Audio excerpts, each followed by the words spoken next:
Good morning, everyone, and welcome to the ICG's Digital Academy webinar series. I'm Sally Alsop, the committee member responsible for our webinar programme.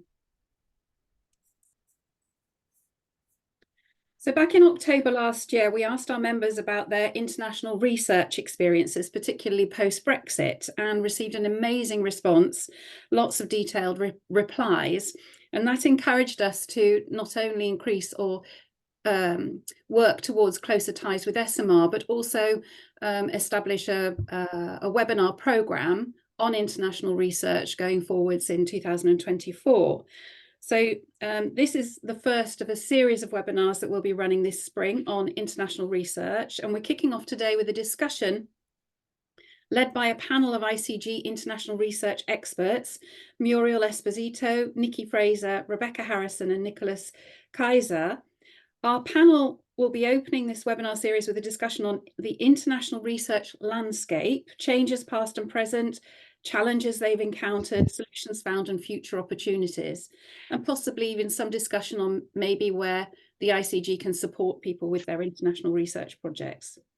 As usual, we'll have a Q&A session at the end, so if you have something to add to the discussion, maybe you want to talk about your own experiences or a question for the panel members, please either type it in the chat box or turn your webcam on and raise your hand and ask the question yourself. So we're really grateful to Teneo Translations for sponsoring this webinar. The owner, Chris Barella, is an ICG member. Teneo is able to handle any size translations or interpreting assignment into any language and has broad experience of the market research sector.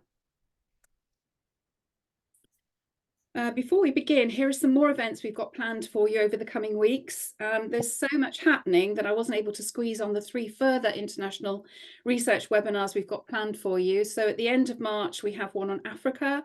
The end of February, we've got one on Africa. The beginning of middle of March, we've got one on Europe and the EU. And then at the end of March, China and Southeast Asia. So plenty more on the topic of international research in the pipeline. Don't forget that we're able to offer great value sponsorship opportunities with each of our webinars and online events, and simply contact Lucy if you'd like to know more about that. So now it's time to introduce our panel, and I'm going to stop sharing. There we go. So Muriel Esposito is based in Paris and offers innovation and strategy and qual and quant services through her company Esposito Research and Strategy. She's a food research specialist with over 25 years of experience. Nikki, who's dialing in from Sydney, where it's 10 o'clock at night over there, so thanks, Nikki, for staying up for us, holds a master's in social behaviour from the London School of Economics and is a skilled and experienced qualitative researcher and trained psychotherapist who has a constant fascination of what makes people tick. With 3 decades of experience, Nikki brings national and international expertise across a wide range of categories and markets.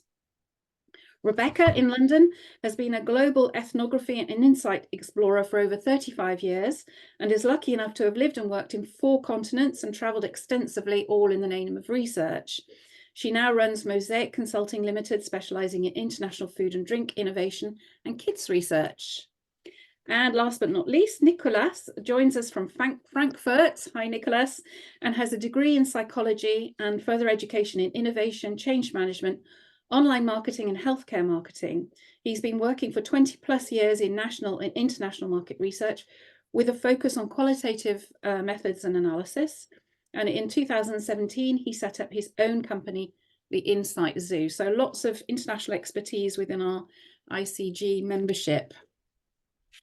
So back to our topics of the day. And as I said, this is going to be a sort of general tour of international market research.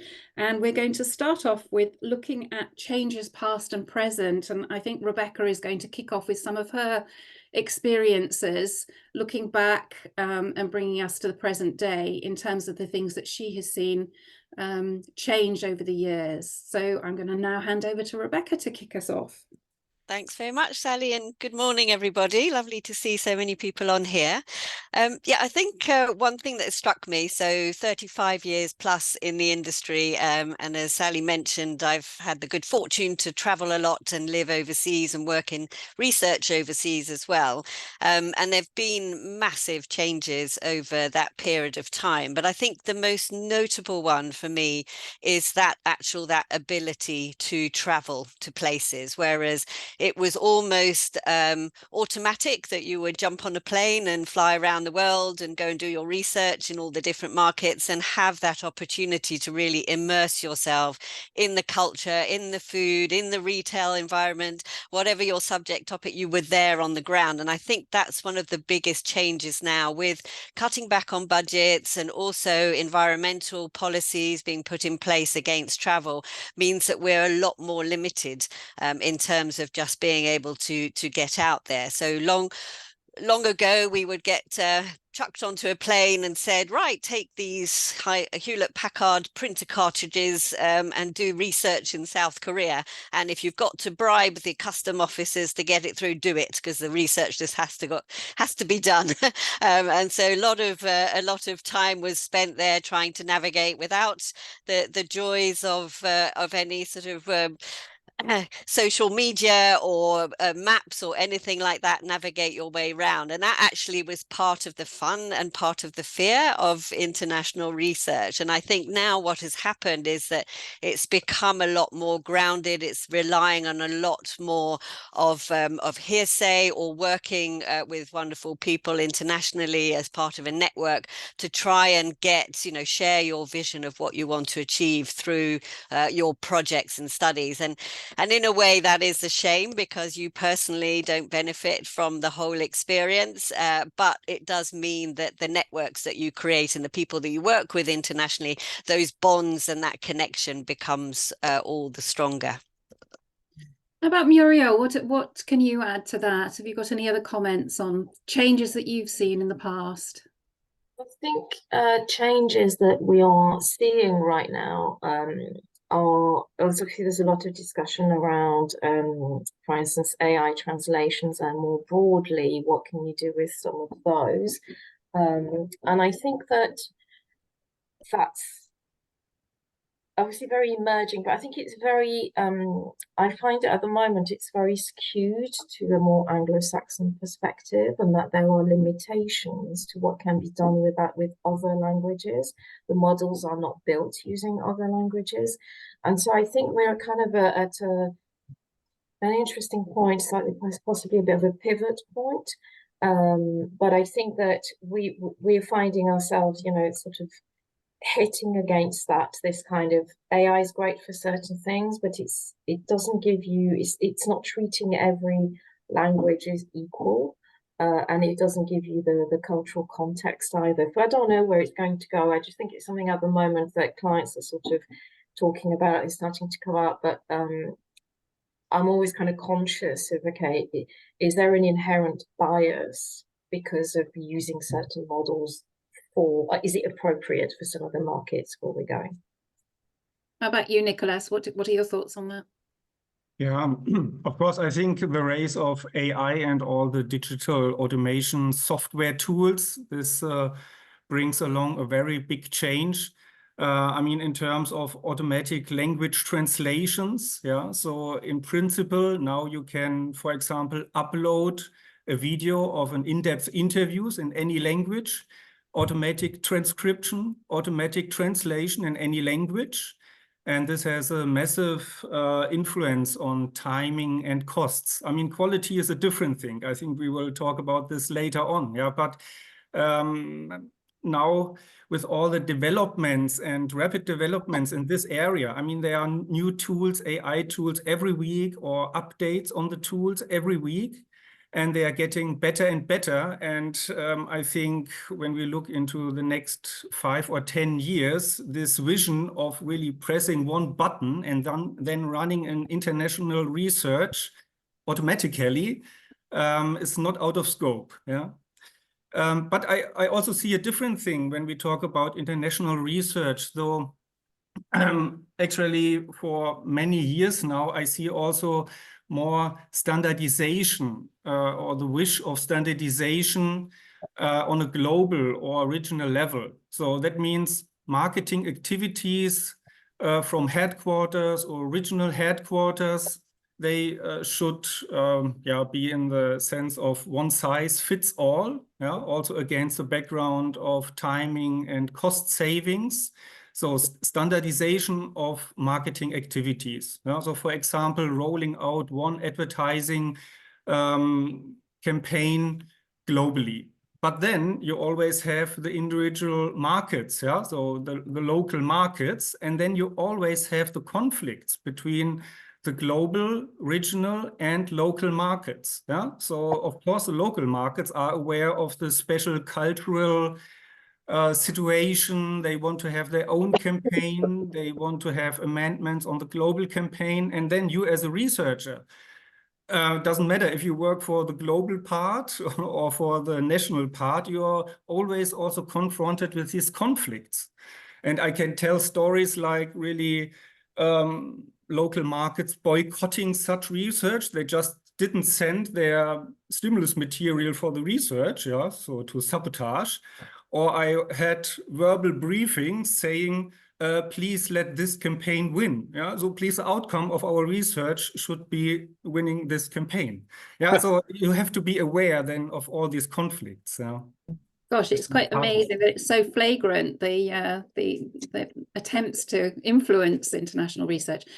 So we've got shift to online, we've got AI, there's this move towards standardization. Nikki, I don't know if you've got anything to add. No, there's a few things I was going to add to some of the things that people have talked about. Just going back to what Rebecca was saying. I don't know, was it? Yeah, I think it was Rebecca around the travel. Yeah, I miss traveling as much as I used to, but anyway, whilst it's still definitely the norm to do much more online, it's been really nice to have a few projects where my international clients have actually come in person to watch the face-to-face groups. And not only I'm a huge fan of the groups being in person. I do think they're so much better generally. But it's also been really lovely to actually have that real-time face-to-face conversation with the clients. So you can go out for dinner with them, and it just feels like it's making for a much stronger kind of relationship and partnership, I think, in the long term. So I still think, hopefully, I don't know how much it will come back, maybe it'll be less than 50% still, but there's been more happening over the last 6 months or so, and I'd like to think there's going to be more of that happening this year. Fingers crossed. There's some positive changes there then. That's good. Anything else? Let's hope. On the AI, it's interesting, the whole what Nicholas was talking about. You were talking, I think, mostly about the translation. I'm used to an issue over here being the transcription, because a lot of these programs are they're made practicing with accents from the UK or from the States, or the bigger places, and there are so many different accents here in Australia that often the transcription struggles, so it's often not that good. So I do find, for example, if I'm costing for a project that's going to rely on the transcription, in theory, I actually need to allow quite a lot more time to actually go through and actually listen to the video, and possibly edit it if I need to actually literally have it written down, because quite often it's not always usable. Now, hopefully that will just keep improving over time. And the other thing on that standardization thing, I mean, look, I came to Australia just over 25 years ago now, and that's been the case ever since I got here, that whole sort of, wanting to use a global ad campaign, and maybe just a slight tweak here and there. And, it's not ideal, but that's kind of how a lot of the bigger global companies have always been. I did a project last year where it was an Indian, a large cleaning company. I was doing it for an Indian client. We had the storyboards. And then because they hadn't been working in the first few groups, at the last minute, literally after I, partway through a group, they decided they wanted to throw in a video of an actual live video that they've been using in India, which of course had an Indian voiceover. So I had to do it, sound and kind of read the translation myself and all of that. And of course, what you could do now, but we didn't think about at the time, you could actually get that voiceover changed straight away. You could get it translated, and hopefully, if you had a little bit more time, tweak it so that the translation was usable. But what somebody I was talking to the other day was saying was that, if you were doing something with, say, a storyboard and you had an AI voice, and the feedback was that for whatever reason they didn't like the male voiceover standard to, masculine in some way, you could just switch over in a few seconds and just, switch over to a female voice and see if that sort of soften things or change things in some way. And I think there's something interesting about that potentially. So yeah, it'll be interesting to see where these things go. Yeah, so maybe we'll come back to that when we're talking about the opportunities down the line. But shall we move now on to our second topic, which is the challenges encountered and solutions found. So if you've got any stories or anecdotes that you can share with us about that, perhaps kicking off with Muriel this time. So thank you. I've got a particular kind of, I suppose, interest in sort of languages and getting things right. And it's always struck me that, you know, when you're writing a master questionnaire, I'm thinking quant here particularly as we do quant and qual, you spend quite a lot of time with the client debating the finer meaning of whether you're going to use the word sweet theory or whether you're going to use this rather than that, and the statements, and getting it absolutely perfect. And then it gets, obviously, it has to be programmed, and a lot of thought has to go in international research with making your programming efficient and making your questionnaire design efficient. And that sounds terribly boring, but it's actually, if you get it wrong, you're going to spend a lot of time trying to put it right later. So with quant, you kind of have to think about how is this going to be scripted so that certain things are piped in, certain questions appear, you might want certain words in color, and you need to liaise with local partners, even if you're going through a global survey company to program your survey, to understand how their language is going to deal with what you're trying to do. And so we had, I suppose my baptism of fire with this was about 20 years ago. We did a big project on tea and tea flavors, and we wanted to ask people about particular occasions and what kind of teas were they having and what were they doing with it. And one of the markets was Russia. And I don't speak Russian. I don't know very much about the language, but by working with a local partner, they kind of said, you know, that the thing you're trying to do in Russian, you're going to hit against how the sentences are constructed and the fact that the ending of the words change depending on its grammatical function. And again, this sounds really, really specific, but had we not been aware of this, we would have had an absolute nightmare trying to unpick this. So we were able to come up with a way of writing this questionnaire to pipe things in so that it was consistent across market and it was comparable, but also it enabled us to deal with the language. And because we do a lot of international work, I suppose over time you become aware of, you know, certain languages work in certain ways.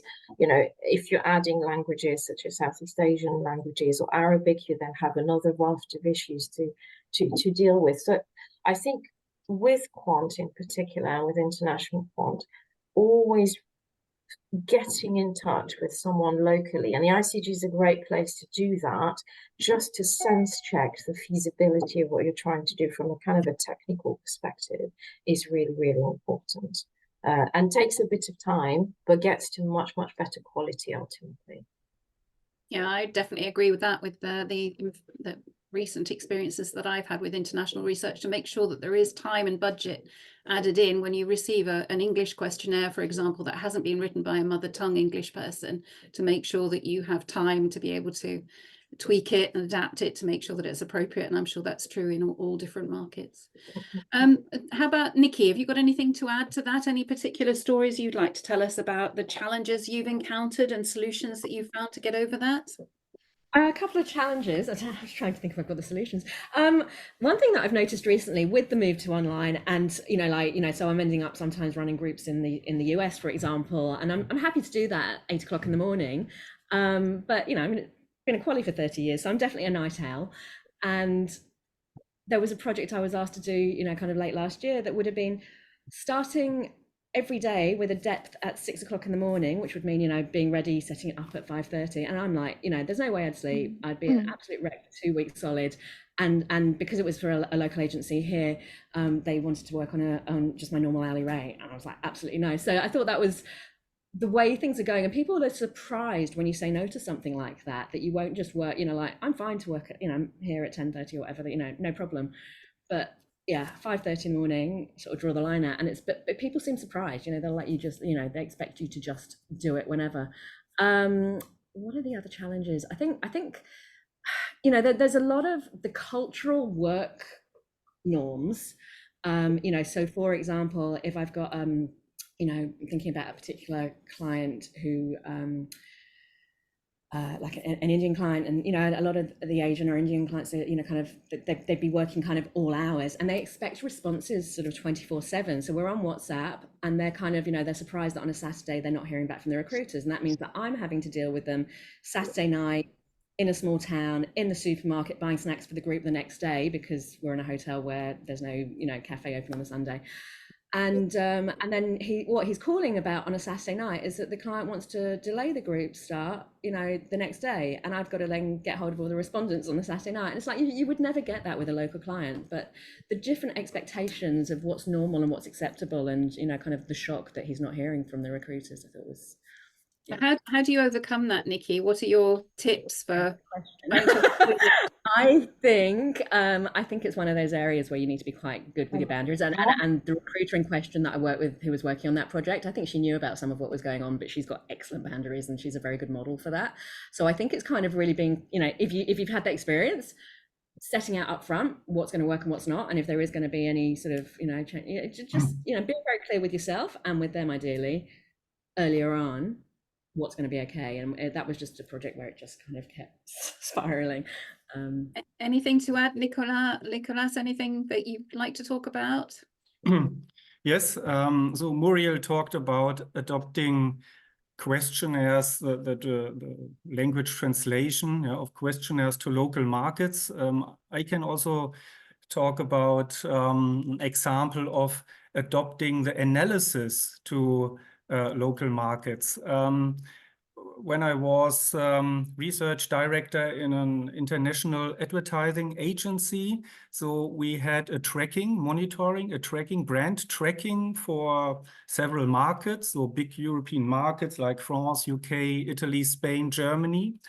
And then actually we recognized that when we have a scale, so let's say 1 to 10, to check in how far the respondents agree, that actually when a respondent from Germany says 6, it has the same meaning as an 8 from someone from Spain. I mean, now I enter the field of cliches, but yeah, so in some cultures where people are more outgoing, in Spain or Italy, they tend rather to give high numbers than at these scales, and in Germany, so it's really, you can hardly find someone who fully agrees. So, and therefore really then in the analysis we put a weighting factor, we build a proxy to to correct this, so that we have then to reflect the same meaning of the answer. Yeah. Okay. Yeah. So there's one topic, and one other, I think, very important thing, since we talk about changes, and challenges. I mean, I think also societies and the culture within one country is changing a lot. Yeah. I mean, for example, in Germany, and I think this is true also for other, especially European countries. I mean, we have a change of demographics, and this is actually, as I think, not reflected in the samples in recruitment so far. When we think about the US, I think it's kind of mandatory to have then in the recruitment, in the screener, a check or then a mix of ethnic groups: Asian, Black, White, Hispanic. But now I'm talking about Germany, and I think it's true for Europe in general. So we don't do this so far here in Europe, but we have quite a lot of demographic changes. And so this is something I'm now focusing on and thinking about, in how far we can reflect this cultural, also change of ethnic groups within one country than in our research. Okay. Rebecca, last but not least, anything to add? Just a couple of quick points really on, I suppose, expectations and standardization. I had the good fortune, or maybe not, of trying to coordinate a 27 market qual project. And because of that, we had to be very careful about how we structured things and how we did things sequentially, etc., so that it could be quite iterative. So we would learn from one market and then share that with the other markets before they then started. And it was a real challenge to try and manage the client expectations that actually everything would be done the same way at the same speed in all markets around the same timings, without any flexibility around groups not ever really starting on time or ending on time because they were always late or ran over, etc. And I think that that's sort of one of the things that with this sort of now and immediately, and you have to be on call 24/7 that Nikki was mentioning, I think those expectations are growing. So you do have to be quite hard-nosed about putting those boundaries and explaining the rationale as to why, you know, you wouldn't approach it that way, and you have to build in some flex from the start. Also with the AI and the translation issue, again, I think there is quite a lot of pushback with, you know, budgets being cut and restricted on clients not wanting to pay for translation and expecting Google Translate to be able to do, you know, good enough translation for them to be able to understand. And that's just not the case still. It's getting better, but as a linguist as well, it falls far too short. But again, I think the clients say, oh, and that's fine, we'll just put it through the automated Google Translate, and then come back to you and question why they can't understand a word that's being said. So I think again, it's that sort of managing those expectations really carefully. Yeah. Okay. That's great. Okay, so shall we now move on to our last topic before we open it up to the audience here? So future opportunities, and I think Nicola's going to start us off with that. So where do you think the main opportunities lie for us going forwards, Nicolas? What are your ideas here? Yeah, so as I see it, we talk quite a lot of adopting research to the situation within one country, to the local market. And this is pretty much about knowing the culture of a certain market. So we talked about adopting the language translation to the local market, being aware of the demographics, also then when it comes to analysis. So of course, to have the background of the culture and culture-specific things. We talked about the global standardization, but then on the other hand, local markets, so who want to bring in their thoughts and their interests for the market. So I think a kind of solution for all this is to be an expert of a local market and culture, and also to position oneself like this, to prove as an expert of local culture, and also to be aware of the changes within one country and culture. I mean, quite often when we have qualitative research, foreign clients fly into Germany, and of course they have a certain picture of Germans, and then they sit behind the one-way mirror and see people and attitudes and behavior they didn't expect, but this is because they have an old picture, a cliche picture of Germany, and the people don't look like Bavarians, leather trousers. Okay, so coming back to my suggestion, really to prove as an expert, to position as an expert, and this is also something which is important to position also against all these AI and automatic software rise, because as I see it so far, this software is not able to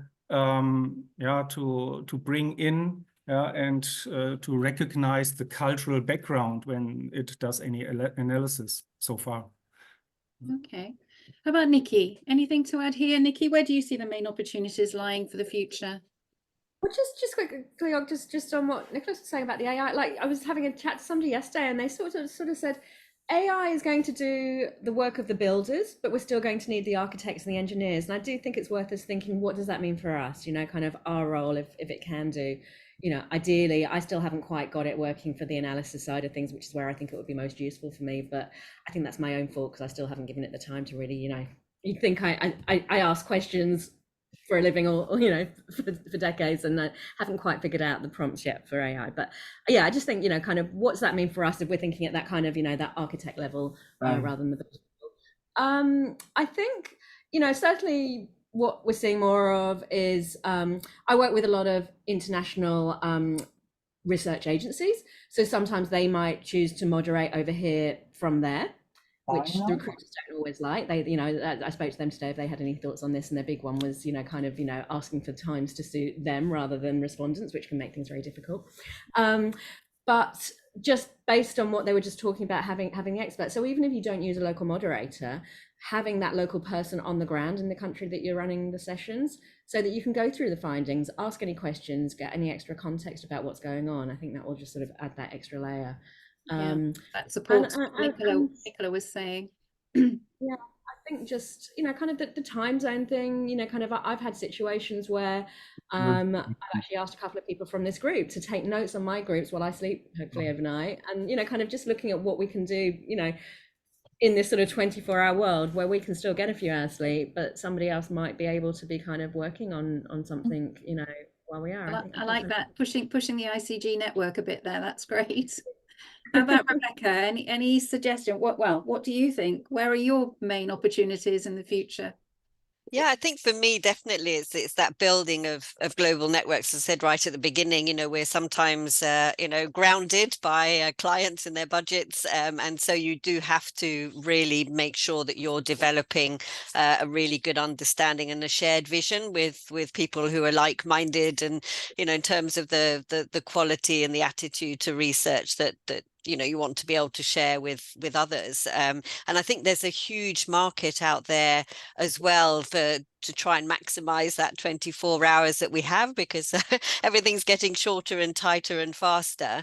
So looking to networks where you might have a, you know, cultural person in the US working with you on one thing because they have also access to some global trends, or designers. And I think that can go beyond just what we offer in terms of research, but actually how we set up our businesses, how we promote ourselves as well as researchers. And I think, you know, being able to call up somebody, you know, who's in Singapore to go and do a 5-second reel or 5-minute reel on food in the hawker store markets and put that into your proposal.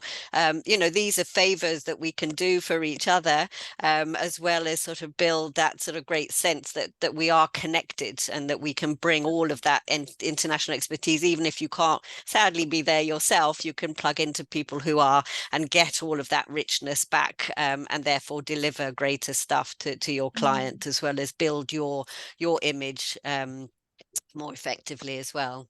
Yeah, so maybe there is a role for the ICG in terms of facilitating that and helping with that. Muriel, anything you want to add? Yeah, I think future opportunities. The kind of connection, I think, is important, and I think it's kind of coming back at us in kind of lateral ways post-COVID, in that clients have, you know, like we've all been through COVID, and I work in food and drinks as well, and clients have then gone through the cost of living, so huge pressure on costs.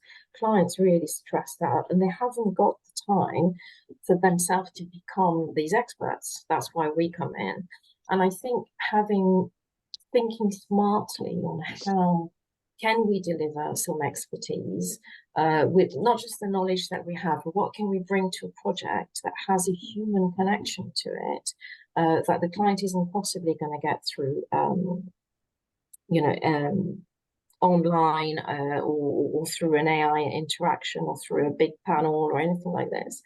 And it can be something quite simple. It can be like if you have a workshop with a client, maybe bringing a perspective, and we've done this quite successfully, asking local partners to say, okay, from your vantage point, you know, I could say to Nikki here, Nikki Fraser, you know, what have you observed on this topic in Australia? Can you give me 3 or 4 pointers? So it's not asking the person to spend an enormous amount of time, but it enables us to say, hey, we've spoken to someone in this country, and here's a little bit of a flavour of perspective. It can be as easy as that. We quite often now, when we're doing international groups, we suggest to the client, you know, if they have travelled to see the group, to do something like going into some food shops with them, So they can see what products are there, they can see what people have got in their basket, they can see what it feels like to be in the shop, they can kind of get a glimpse of that. And that's not very complicated to do, and it's not very costly to do either. So it's kind of, that's what I mean by sort of trying to be a bit smart with some of the resources that we have. And I do think the ICG is a great resource for that, and more could be made of that, no doubt. Yeah. And any particular things that each of you would like to benefit from the ICG? Is there anything that you need that we could help you with in your everyday international research projects? Or is it just a question of raising the awareness of the people within the ICG who do international research and have got local country expertise? Is that really what we should be doing? Maybe. I mean, I think it does a great job already of, you know, knowing that there are those connections there and those specialists, and it's easy to just put a note if there's something you're looking for. I think the responsiveness is always fabulous. You put out where you think, oh my gosh, this is so niche, nobody's going to know. And then all of a sudden, you know, the wonderful shared experiences come back, and you know, there's always somebody that has some interesting perspective on it, or could provide, you know, and that sort of sharing of contacts, I think, is hugely valuable. Okay, so let's have a look and see what comments have been coming through. Is there anybody desperate to ask a question? Are there any hands up at the moment, first of all? We'll open it up to you all. So if you do have a question for the panel, or you want to add some of your personal experiences and anecdotes, then that would be absolutely great. Do put your webcam on. Felicia, I think you've got your hand up. Do you want to put your webcam on and then ask a question or add something to the debate discussion? Yeah, thanks. Sure. There I am. Okay. First of all, I just wanted to reinforce what Rebecca said about translation. So I always feel very guilty about adding lots of costs for translation, but I never charge enough. So I work with China and similar markets. And it's not just a question of translation, it's transliteration. The language works very differently, and what people say means something slightly different.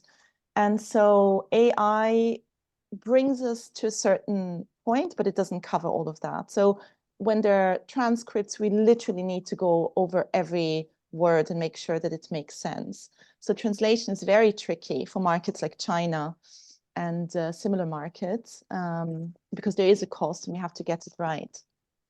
And the other quick comment about cooperation between us, I think in international projects, we have to be even more close in how we cooperate in the ICG, and a bit more vulnerable, very honest about the challenges we face in our markets, because it's not just the client that needs to understand, but we need to understand our challenges and the issues we face with our markets. And so I think the cooperation has to be even closer between us. So those are my remarks. Some great points there, Felicia. And Felicia is going to be leading our webinar on China and Southeast Asia later on this spring. So yeah, watch out for that. Any other hands raised? Otherwise, I'll start reading through the chat questions in the chat box. I can't see any of the hands up at the moment. So yeah, looking at something from Luca. Let me just check, because I think the early ones. Was somebody speaking then? No. Okay. First of all, Graham, Muriel's point about language applies to the translation of stimulus in Qual 2. I always have my local researcher review and amend the language used, and then clear this with the client before we start research. I think that's a very good point. And Matt added, yes, even for different versions of English, and I would totally endorse that. I wonder if can I just add something to that? There's also something we've learned, particularly if the project is on a very specific topic, is to also prepare good briefing notes for your simultaneous translator. I was horrified recently on a project. I wasn't part of I was brought into the project really late to stand in for someone, logged into an online, some online groups, and the translator messaged me saying, "What are we talking about today?" And I thought, No, no. And I fed that back to the research team afterwards. I said, don't do this. It's not fair on anybody, actually. So we always do also now really detailed notes with sim translators, so they understand exactly what they're required to do, what the differences are that we're looking for. So yes, couldn't agree more with Graham's point and Matt's build on it. Very, very good point. Mark, I think you've raised your hand. Do you want to, can we see you? Yeah, there are a couple of things I want to say about AI transcription tools and AI translation. I think that these have moved on a huge amount in the last 2 or 3 years. And it used to be that certainly from a translation, from a transcription perspective, that they could handle English and nothing else. I work in 6 different European languages, and I've been amazed at how good these tools have become at listening and interpreting, if you like, so that the transcript and even the question of accents I find is increasingly well handled. And usually when there are errors, they're sort of consistent errors. So you can do a search and replace and put in if it's a term which comes up several times in an interview, for example. So on the other hand, I'm not sure that they actually save any time, these tools, because if I do an interview in French or German or whatever, and I then put it through Neuter, which is the tool that I use to transcribe it, I still have to basically listen to the whole thing, go through, get all the errors, to get a perfect transcript in the language in which I did the interview. I then put it through an AI translation tool, and then I have to go again, if you like, correcting errors. So I'm not absolutely convinced that it's. I usually reckon about 4 hours to do a transcript and translation of a, say, an hour-long interview. And I think it's about the same if I just listen to the recording, to be honest, where I don't need to go through the process of doing the native language transcript, because I can just listen and translate on the fly. So I think from where I sit, the jury's certainly out on the AI tools in terms of being time saving. I think you can use them perhaps selectively for things that for quotes, perhaps, and then you tidy those up, and then you're not translating the whole thing. You've identified a passage that you think is particularly relevant that you want to put in somewhere else. So that's just a point on their selective use.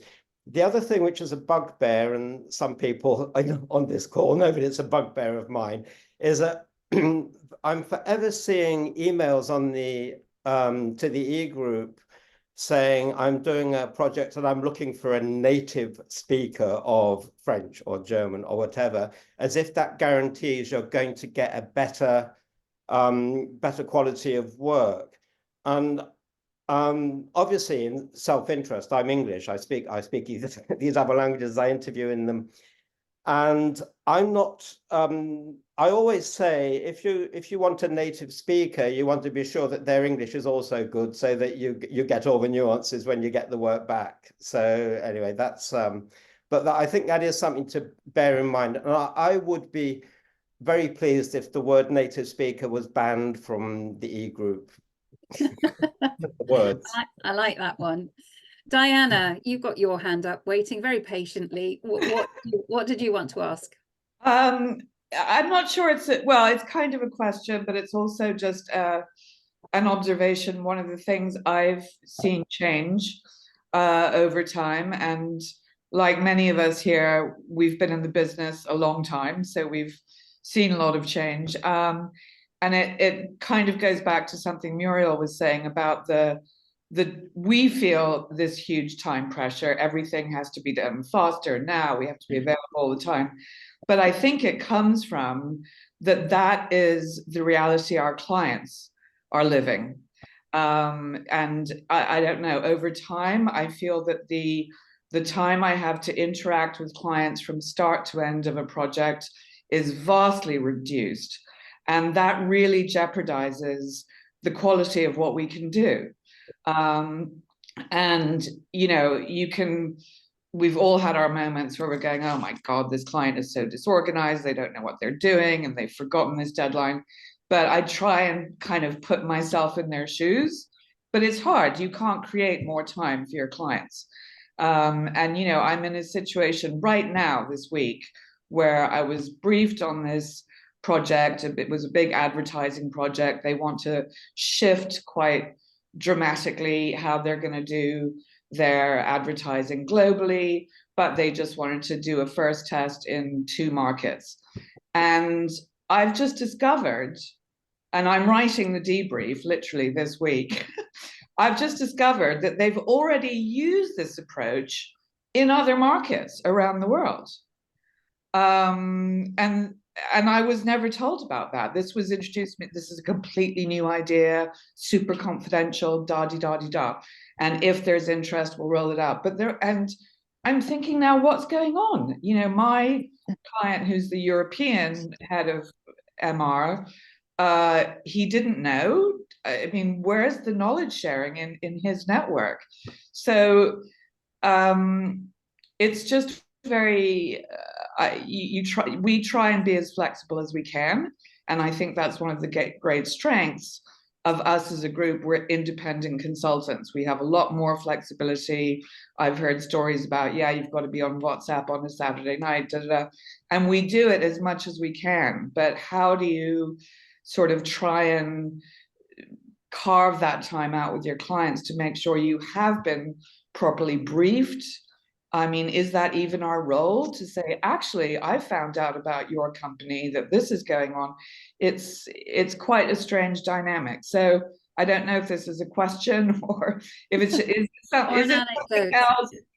something else that people feel that we're trying to have to compensate for clients who are managing, you know, who knows how many different projects at a given time, because that's how clients are operating now because of cost saving or whatever. So that's kind of an issue that I'm dealing with at the moment, and I'd be interested to know if others kind of feel the same about that. Yeah. Yeah, so I also recognize this, though, that the timelines are shorter than before. And this is also then the reason why AI tools attract the clients so much. Yeah. And I mean, the marketing of all these AI tools is pretty good. I mean, they are promising a lot and they raise very high expectations. Actually, they are over-promising. But yeah, I think this is also why these AI tools are so attractive for our clients, because they can deliver very quickly. Maybe there's also a danger of us promoting ourselves as being, because we're independents, being more flexible and able to do these amazing things. But maybe there's a danger of promoting that and relying on that as a reason to choose us, because it means that we set ourselves challenges that become difficult and encroach on our own personal lives, as obviously Nikki's struggling with at the moment in Australia. So yeah, we need to make sure that our boundaries are set as well. Yeah, and just want to add, and this is also related to the AI tools. I mean, some of them are also DIY, so do-it-yourself tools. Yeah, and this is also something I think we have to be aware of. Yeah, we should monitor that clients try more and more to to manage the products by themselves, or in-house. Yeah. Okay, let me go back to some of the chat comments. Liz raises the point, normalizing scales in international studies is a massive issue. So that's coming back to Nicola's point. Generalizing globally can be very dangerous as scales can be interpreted so differently. Don't know if you want to come back on that, Nicolas, or anybody else.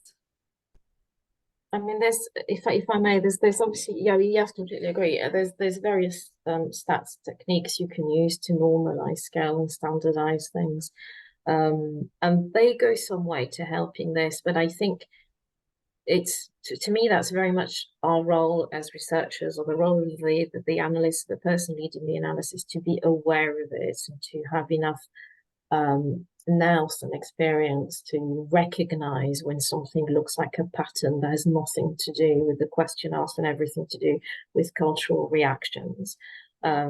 I would also add that in some countries, I mean, some countries, you know, like Brazil, Italy, they tend to use the top of the scale quite a lot. But in some countries that happens. I'm thinking about Saudi Arabia, because in some countries it's quite dangerous to put your head above the parapet. And so people tend to agree with things. And in those countries in particular, being able to talk to people face to face is really, really important, because you can pick up on other things that they wouldn't tell you in an online survey ever. Yeah, okay. Question for the panel from Luca. Do you expect the amount of internationally managed research to increase in the incoming years or to contract? If so, why? So is there going to be more international or less research international? Shall we kick off with Rebecca? Any initial thoughts on that, Rebecca? Yeah, the very interesting question, isn't it? Because I think it really depends on what else is happening in the world and the general economy and things like that. But I think if we're sort of looking at the trends that are happening in terms of trying to get more sort of globalization and standardization around brands and comms, etc., I think a lot of companies are still quite nervous just to be gung-ho and say, oh well, we'll do research in a few markets and just launch. I think there's still a bit of trepidation. I think often they've been bitten when they've tried to do that and had to sort of rework things quite a lot. So I don't see it being restricted in the future, to be honest. I also think that there's an awful lot more user content that is being used to drive campaigns and to help inform brand image and things like that. So I think that again will help to make sure that there's a healthy amount of international research, because people want to plug into the real people and help shape things that are more appropriate for them. Positive judgment there from Rebecca. What about Nicholas? What do you think? Would you agree? Yeah, I think so. One aspect is that every brand always wants to grow, and for some, the only chance is then to expand to further markets. Yeah, so that means, and this is then also positive. So a positive factor for international research, to do research for different countries, and I think the importance of different regions or markets is changing. So recently, I think the Gulf region with Saudi Arabia and the United Arab Emirates became more important, because the countries, they opened to the Western world, and so this is a new market. So there you can see a lot of more inquiries for researching there. Yeah, okay. Muriel? I think it's a really interesting question, Matt. I mean, from a food innovation perspective, what we're sort of seeing is clients are cutting down on the number of markets where they're doing research, and they're kind of trying to get as many markets as their money will buy. But where in the past you might have gone to, I don't know, somewhere between 6 and 8 markets, you're now going to go to 3, and you're going to have a discussion on how many groups or how many interviews or how many things you're going to fit into those 3 to try and maximize the value. In many ways, it's quite an inefficient way of doing it, and it means they're taking big decisions on the basis of something that feels a little bit light. That's what we're seeing at the moment. Is kind of people going, well, and some enormous assumptions that even though you're challenging them, at the end of the day, if the client hasn't got the budget to do 6 markets, they're not going to do 6 markets. But we've had clients saying, oh well, if you do it in Poland, it's a bit cheaper than Germany. Surely these people are not all that different. They're massively different. But they're going to make a decision off the back of that. So I think that's a little bit tricky to manage. I don't think the desire is contracting, but I know certainly for some of our clients, they're just having to go, we're just going to have to strip away markets that would have been included 4 or 5 years ago. Yeah, it's a bit of a mixed picture. Sorry, that's not really positive. Yeah, how about Nikki? Honestly, it's a question I'd love to know the answer. I can't answer it myself. I don't know, but I guess what I'm hearing, just both between what Muriel was just saying, and it just feels like there's been a bit of a a not surprising kind of theme of that overall. And it's not just international, but you know, just hearing again and again and again where the clients are cutting back on costs and doing things because they're cheaper. I mean, that example of, you know, Poland will cover Germany, like, you know, it's ridiculous. And it's the sort of thing that just makes me really, you know, another example of, I just think these projects are still going to cost them probably many thousands of dollars, or, you know, whatever currency we're talking about, right? Even if they've kind of saved a bit here and there. And to me, you might as well just throw that money away if you're not going to do it properly and actually get quality. And one example of like a big multinational company, I'm not going to say their name, but they seem to arrange the recruitment from their own panel, you know, kind of people that have answered surveys for pennies. And the quality of the respondents I've had on those jobs is incredibly low. And often, you know, there's sort of people that, you know, when you ask them what they do with their time, they'll tell you that they answer surveys for cash. And I mean, you know, so yes, they might have saved a bit on recruitment, and they've probably saved a fair bit on incentives as well. I don't know what they end up getting, but probably nothing like what we would usually give them. I just think it's a complete waste of money because you haven't got, you know, even good respondents, let alone great respondents, and certainly genuinely representative respondents from the start. You're not going to get very far. And it's like, well, what's the point of throwing all that money at this, you know, global project in, you know, how many countries you're ending up doing with that? So it's one of my bugbears really, is like, you know, kind of all this talk about clients saving on this and saving on that and saving on that, but really, what are you saving if you're not going to end up with a worthwhile result? So okay, what else have we got here? So Mark is asking anything more about limitations of AI tools. I don't know if there's anything you want to add to that. Any other comments from either the panel or anybody else in the audience today that wants to add anything about their experiences for using AI tools? No, nothing really. Okay, so let's move on to the next one. From Diana again. Would love to jump on to raise another issue anecdote. Diana, go ahead. The stage is yours. We can't hear you. You're on mute.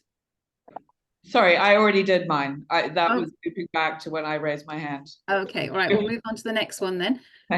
From Simona, I understand you have more customers asking for AI written translations and transcriptions.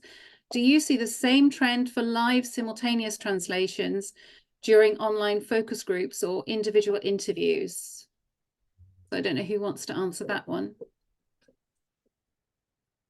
Sorry, is the question, are you seeing more demand for transcriptions of Simona, are you still on here? Do you want to ask your question? Yes, I'm here. Yes, I was wondering whether there's more demand for yes, AI-based simultaneous translation services. So fortunately, so far, my clients always want to have a human interpreter, not relying on these automatic generated translation, at least for live interviews, like live online in-depth interviews or focus groups. Because thank you for the good news. Yeah, I mean, it's also like an automatic transcript. Yeah, I mean, then automatic translation has every yes, no. Yeah, I mean, you have to read a lot. The interpreter is already summarizing, yeah, and is pointing on the main topics, and this makes it much easier to follow. I think clients still hugely value that, also the opportunity to check in with simultaneous translators during the groups, if they're in, you know, the back room with them, for example. You know, often simultaneous translators do far more than just translate what's coming on. They give the context, the cultural context behind it, which is absolutely invaluable, and often also interpret it using the tonalities and you know, the sarcasm, if it's there, of what people are saying. So you get so much more richness than you ever would if it was just purely transcribed. So I think I would resist very strongly if a client asked me to do that. I think humans win every time on that front. Okay, so we've only got a couple of minutes left. I don't know if anybody's got a last. Nicholas, you're raising your hand there. What would you like? So since we had the question about any other limitations on these AI tools, I mean, at the moment, we have AI tools for every research step, yeah, even for qualitative research. Though you can ask an AI to create the discussion guide, even already to run the interview, yeah, as an AI moderator, asking the questions, yeah, by the AI. Then you have the automated transcript and translation. Then you get a summary of the key findings automated. And you have the kind of GPT ask function, so you can ask your own data. So you have the transcripts and you can ask for results in these transcripts. This is possible, yeah. But I mean, I tried some of this out, and well, what I see, if you have very clear questions, very straightforward, for example, satisfaction on a holiday visit, yeah, and then you have answers like the water in the pool was too cold, large rooms, and so on. Yeah, AI can handle this, but everything which is about reading between the lines, or people saying something but mean something different, yeah, and all this interpretation stuff, then it fails, yeah, and there are the limits so far. Yeah. So we have to fight back and know how to use it to best effect. That's great. Well, thank you very much. Where AI can make its own respondents, but then it effectively, in the example that Nicholas just gave, it would then use what you've just created as like metadata, if you like, for future. It'll just end up kind of building on the same thing again and again. It's like, really, again, it's another example of what's the point. It's just yeah. Okay, thank you very much to all our panel members. It's been great having you on board today. Thank you for kicking off this season of international research webinars. Very grateful, and I think it's been an interesting discussion. Thank you to everybody for logging in today. Do join us. As I say, at the end of February, we start 3 more webinars on international research, which I'm sure you'll all find interesting too. And otherwise, lots of things in the meantime. So yeah, just enough to say thank you very much for joining us again, and see you next time. Bye everyone. Thank you. Bye all. Thank you.